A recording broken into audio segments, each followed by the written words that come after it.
That's where you want to get to.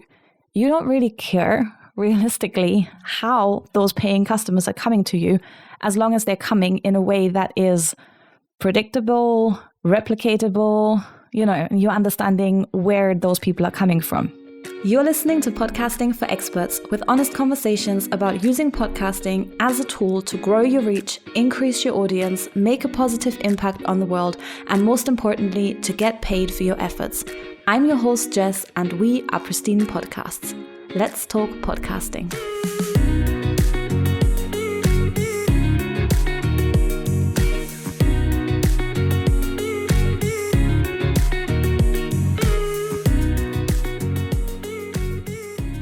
Hey, and welcome back to Season 3. I'm Jess, co-founder here at Pristine Podcasts, and this is episode 1 of our beautiful new season. And in this season, I want to talk about all things marketing. We're going to be talking about using your podcast as a marketing tool for your business, but also marketing your podcast itself. Because I personally believe that because your show is basically long-form content, it has an amazing capacity to connect you with your ideal client or customer, but it is not easily discovered. And that means that you have to effectively do marketing for what is a marketing tool in your business in itself. And I think that can be one of those things that puts people off podcasting a little bit, but really it shouldn't. And I'm going to tell you why.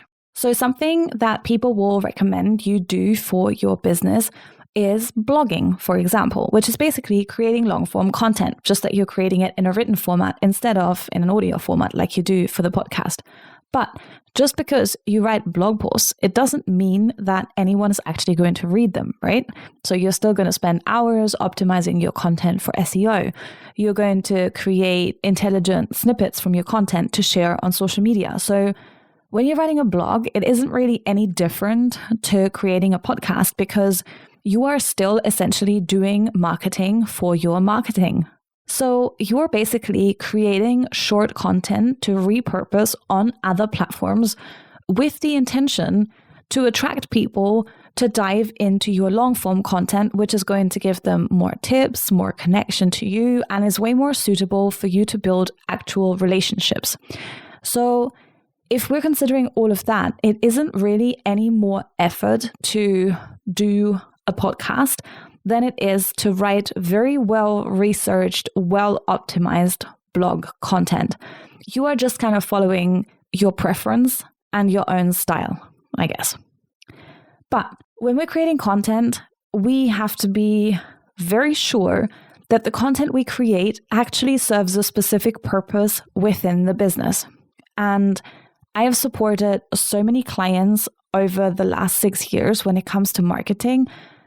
And I have to say that I think everyone that I have worked with, I'm pretty sure it's everyone that I have worked with has at some point created content that has absolutely nothing to do with what it is that they offer as a product or service.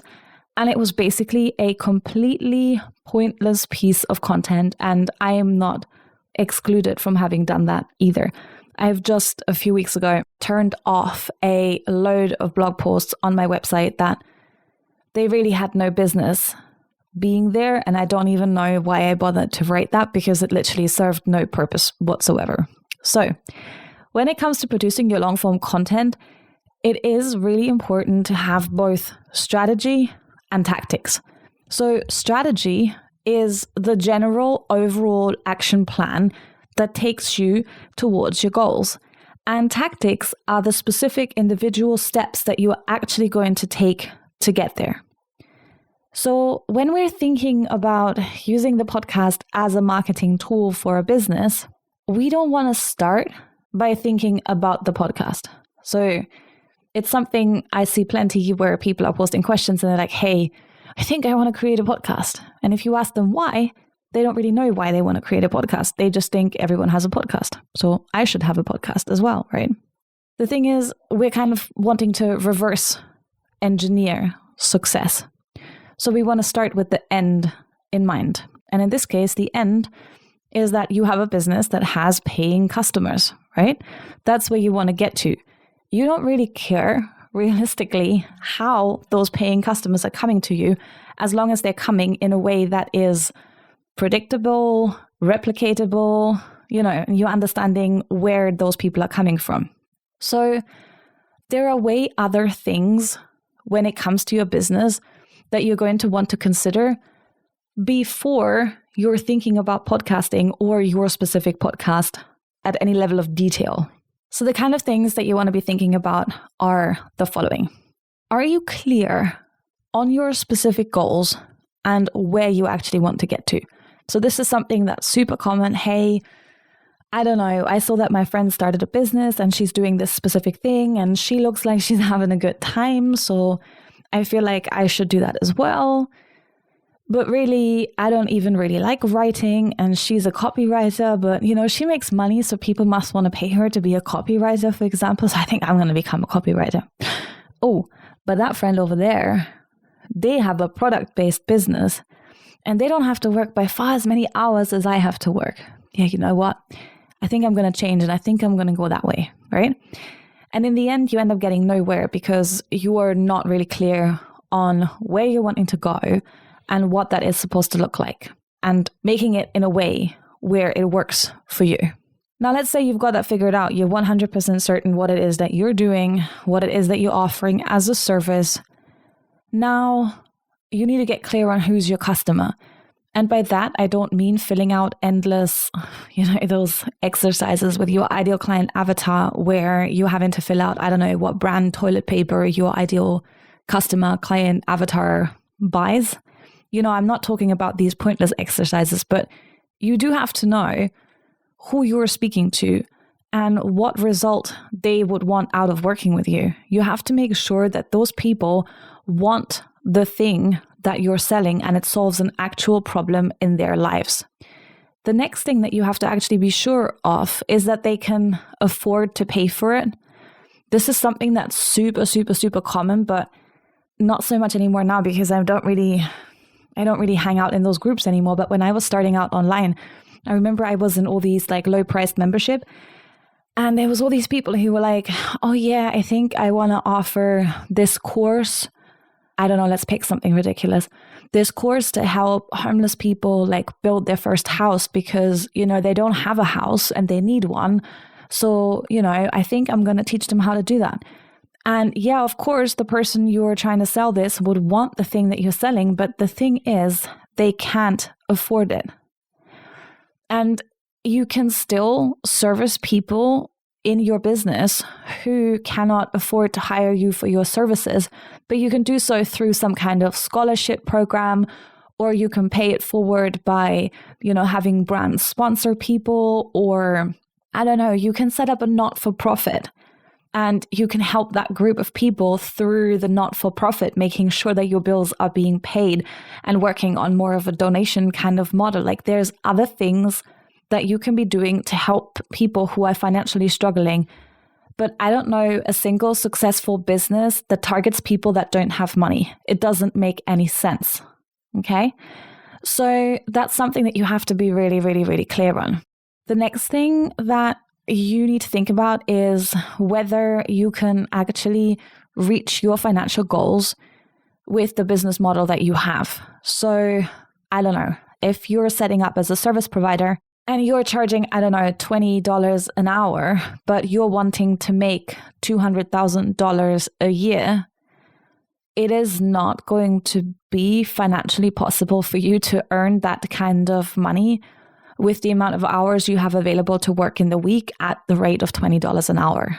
So there's a flaw in your business model that you need to find and fix now before you go all in on marketing and you're worrying about getting customers if you don't have a sustainable business model, or if you don't have any kind of audience right now and you're deciding that you want to launch a membership where people pay you, I don't know, $15 a month for something specific, or you don't have an audience right now and you want to launch a monetized podcast where people pay you for sponsorships, that's going to be slightly problematic because you don't have the audience to sell this thing to. So you would have to not just spend money and a lot of time to grow an audience large enough to buy this from you, But you would also have to do that in such a short amount of time to be able to reach your financial goals that it's not possible. I mean, I have some clients who have an audience just via email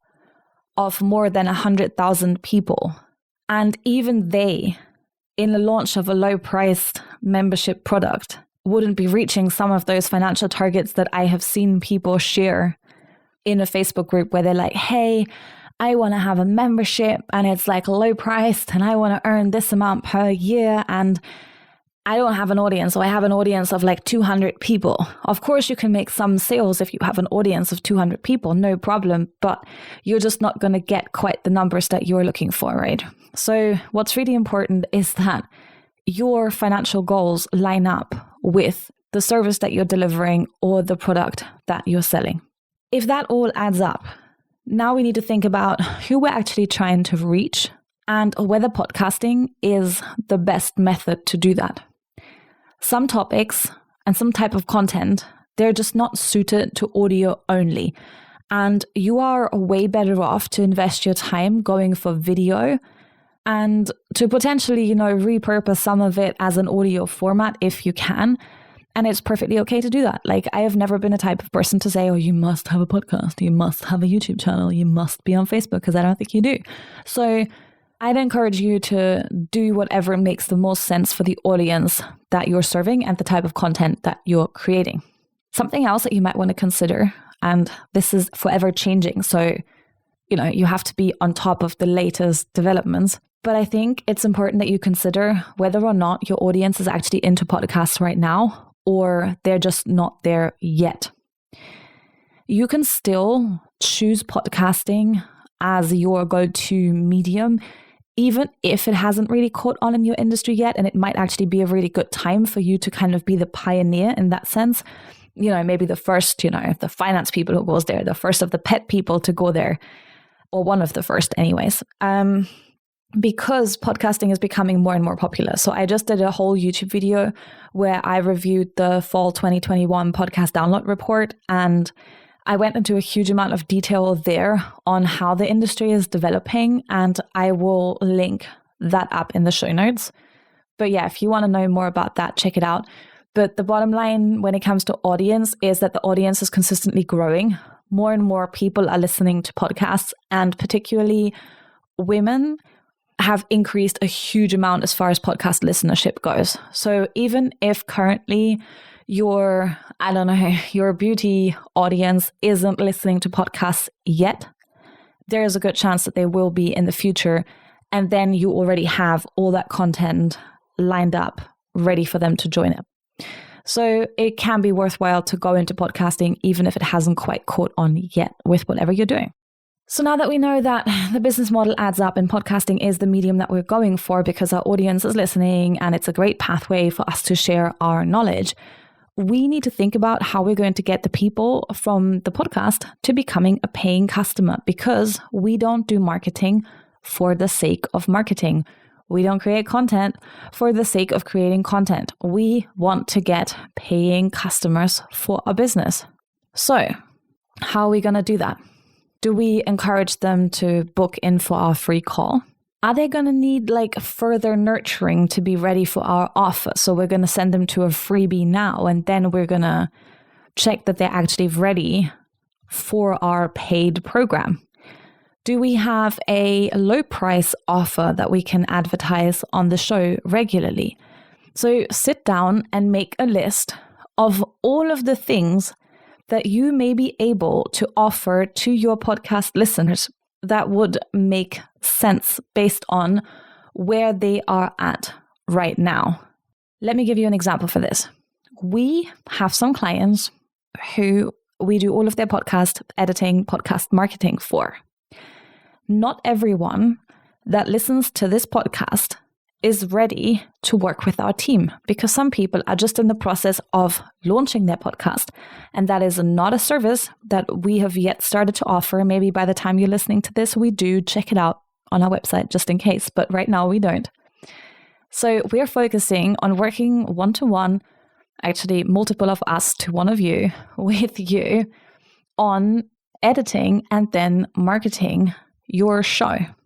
We are going to have to pre-qualify that the person who's interested in working with us actually is at a place with their podcast and their business as a whole where it makes sense for them to have us help them out, okay?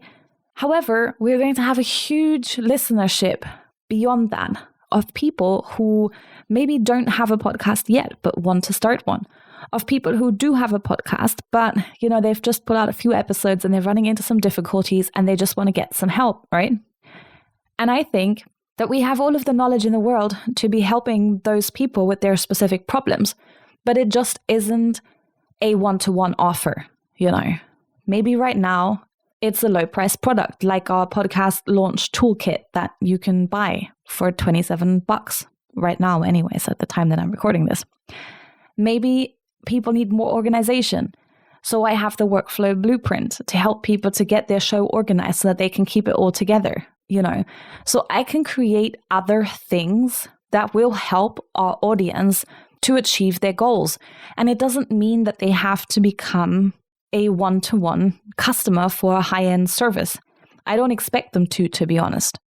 Would you love to be part of a community with other podcasters, business owners, entrepreneurs, and industry experts to brainstorm ideas or potential solutions to challenges that you're experiencing? Then why not come and join the Podcasting for Experts community on Facebook? We are a growing community of business owners and podcasters who want to continuously improve our skills and find new ways to use our podcasts to grow our businesses.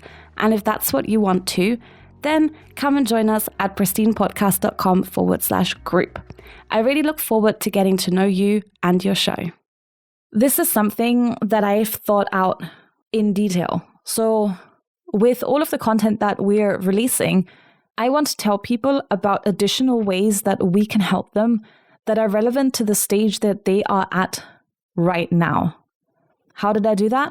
I made a list of all of the things that I already have created or that I could create in future to address very specific problems.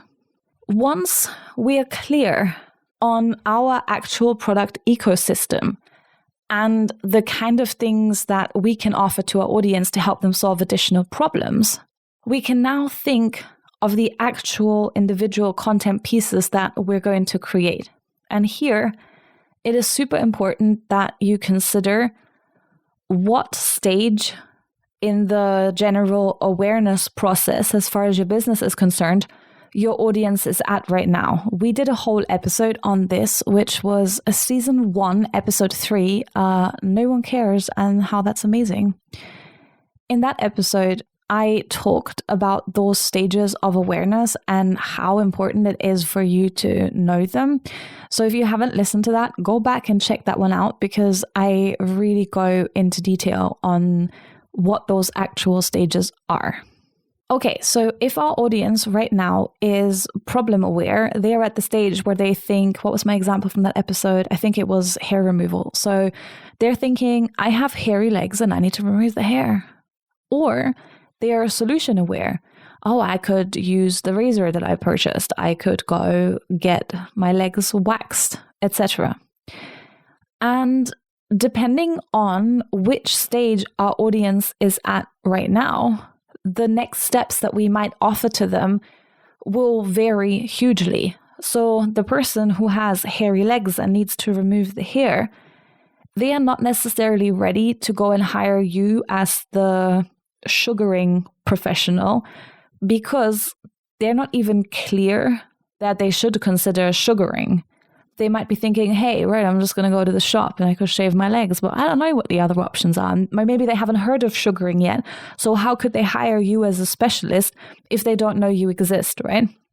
So here it makes sense to create content that outlines all of their options, pros and cons, makes them further aware of the problem and the consequences of not taking action to resolve that problem, etc.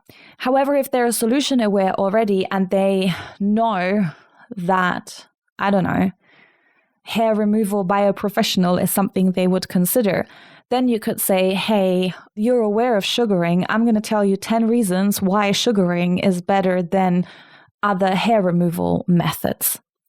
And then you can inform them about what are the next steps that they can take to speak to you personally to consider whether or not they're going to hire you for the services. So you're going to move them from them being solution aware to them being you aware, which means that they know that you are a professional in this industry that offers this service.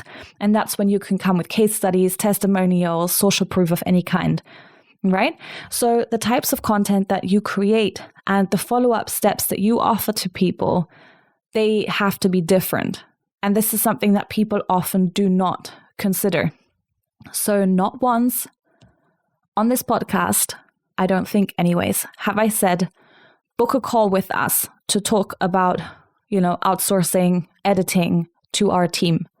Because we haven't talked about the kind of challenges that the people face that are ready to outsource to our team. We talked about launching your podcast. We talked about organizing your podcast. We talked about issues that people who run a very successful podcast with a very successful business attached who need to outsource because they can't do it themselves.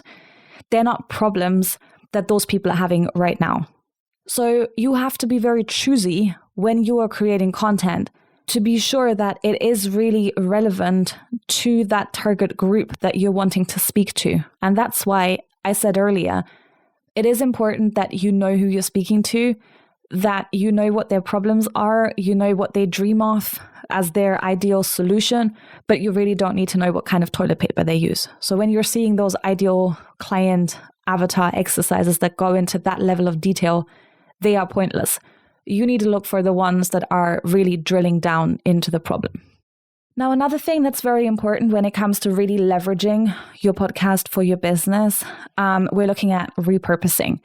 So you really want a solid system in place for publishing your content consistently every single week and then getting the most out of it that you can. I don't think that anyone right now can afford to not write proper show notes that are more than 3 sentences. You are creating all this juicy content with all of your expertise, and Google can't understand it right now. So I think it's not going to be long before they're actually going to index audio content. But right now, SEO optimized show notes are an amazing way for you to combine the power of blogging with podcasting. I also think that we're moving towards being more and more inclusive. And part of inclusion is that you are providing a transcript for your show. So in the US, I think where everyone likes to sue everybody, people are already suing companies because they're not providing transcripts for their audio-only content. I don't think we're going to get to that place in Europe too soon. However, I just think transcripts are super practical to use for yourself because you can skim over the episode to write your show notes way faster when it's written rather than when you have to keep listening back. Secondly, the transcript also further helps you with optimizing your content for search engines because you have more chances to include keywords. Transcripts make it super easy for you to find really good snippets from the episode to repurpose on social media in varying formats. And they're great for people who can't listen to your show. So transcripts serve so many benefits. Like something, I'll give you a top tip. I have this thing where I say, hey, I'm going to link this up in the show notes. But then when it comes to writing the show notes, I don't remember what I said in the episode. And I kind of listen to it at 2x speed and I sometimes miss it. If you have a transcript, just search for the word link because I always say, I will link that up in the show notes. So I run the transcript, I search for the word link, and I double check that all of the stuff that I said I would link up, I actually did link it up. So that helps me, saves me ages and time, super easy.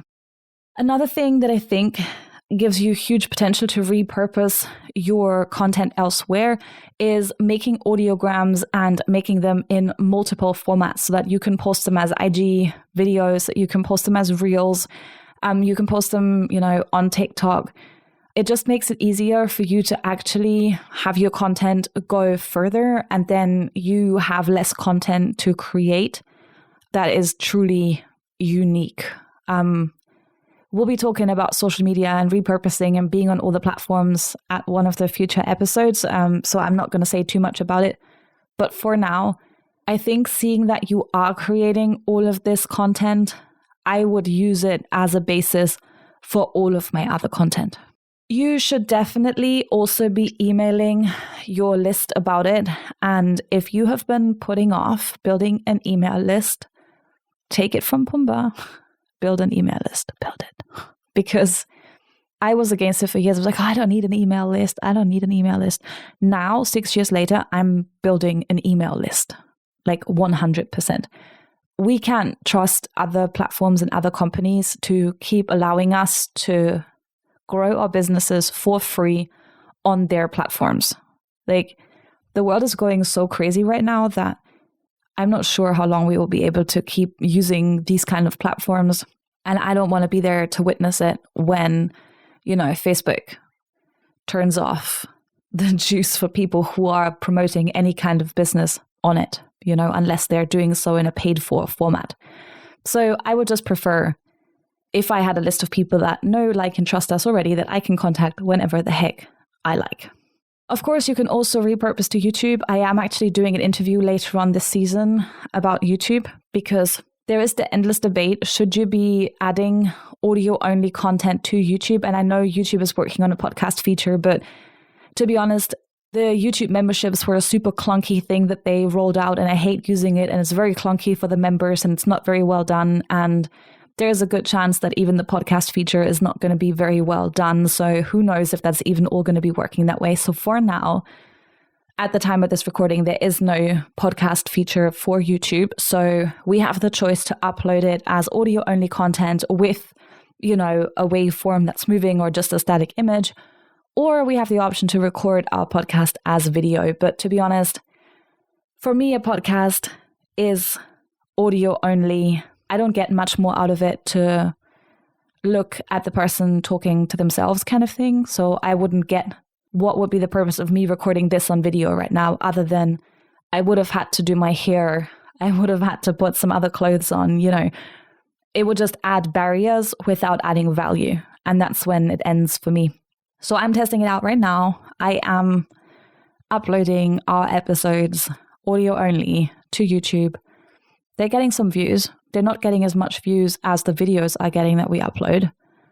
But that's fine, I don't mind.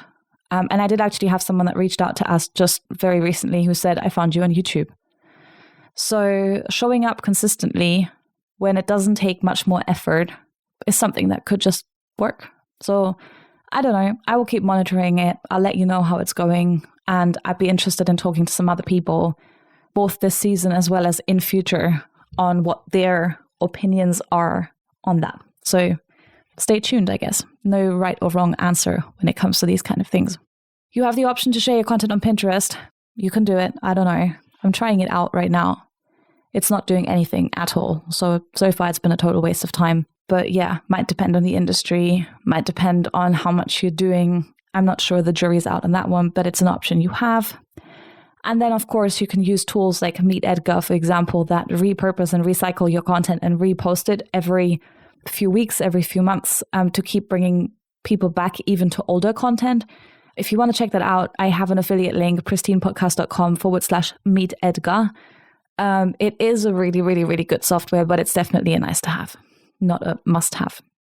Another thing that you can do is to not post about your content on all of the platforms on the same day. So I do look at the numbers, 24-hour downloads and the 7-day downloads. So I would definitely shout about it in your most popular platforms on the day that the episode is released, but then post reminders on other platforms that you don't use as much on the 2nd day, the 3rd day, the 4th day, to keep bringing people back even, after the first 24 hours are up.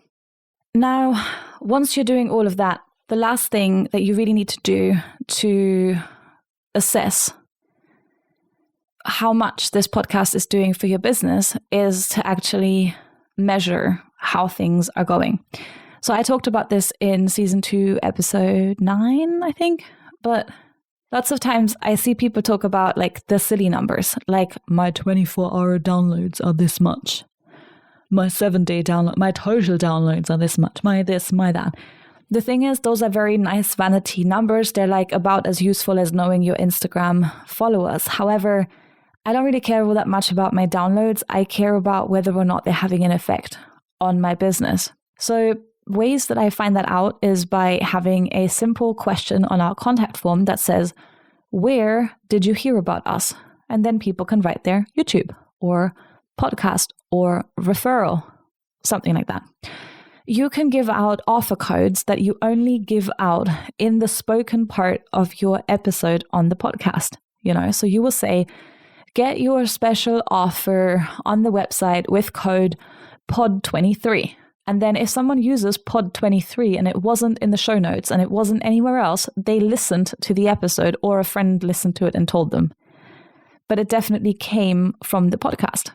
Give out URLs on the podcast that you're only giving out on the podcast, like go to pristinepodcast.com/group to join our Facebook group.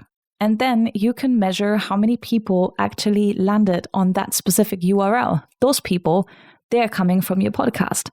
Google Analytics lets you track if those people turn into customers or they are just site visitors that leave again afterwards and that don't buy anything.